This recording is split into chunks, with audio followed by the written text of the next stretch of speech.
guys, welcome back. Today we're going to be doing another walk around. I did one a long time ago, however, this one is the next one we've done, so hopefully I'm not too bad at doing it. This is going to be of my buddy's MXZ 600, and it is a mint sled. Before I have to say anything else, it is gorgeous.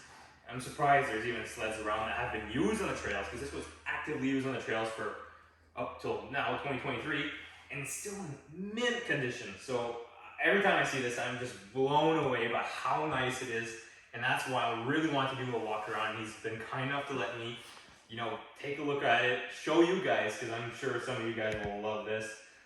So let's get right to it.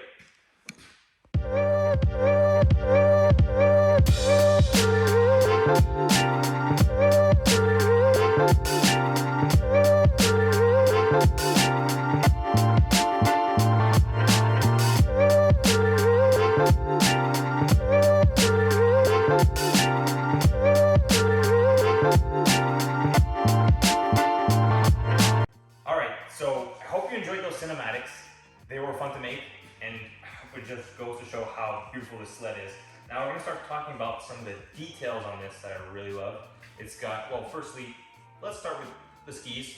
Dual carbide, stays really plain on the snow.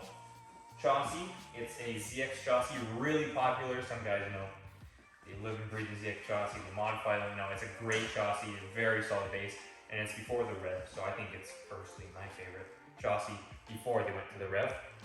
And now, engine-wise, power plant, we're talking about 600cc. This one says 593, liquid-cooled twin engine, twin-cylinder engine. And man, you won't get disappointed by the power on this thing.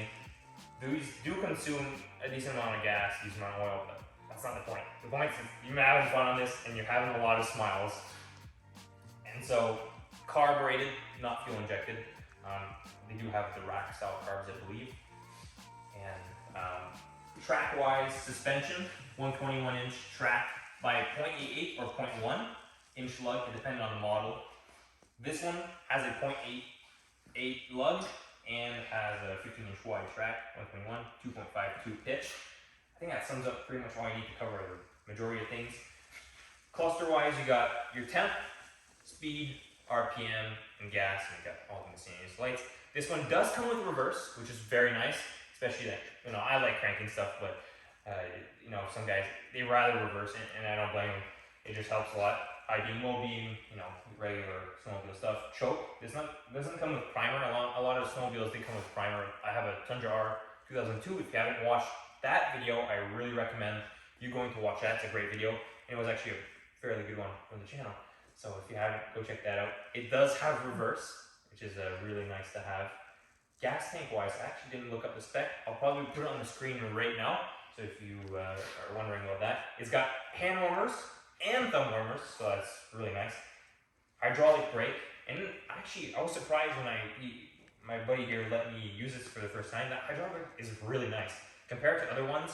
My buddy has a 1998 XLT Touring, and that one has a sort of funny hydraulic brake, but this one's I ride dirt bikes and I like this stuff. So really nice brake, little mirrors.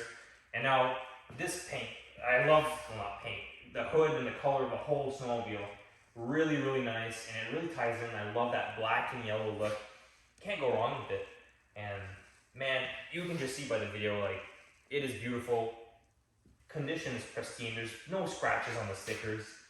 It was well maintained its whole life. And this one has 16,000 kilometers on the dash, and he told me that he went up to roughly around 150, but you could probably get up to 100 miles an hour, which is, I don't know what that equates to. Again, I'll put it on the screen, but 150 is roughly 93 miles an hour. Again, you need those straightaways.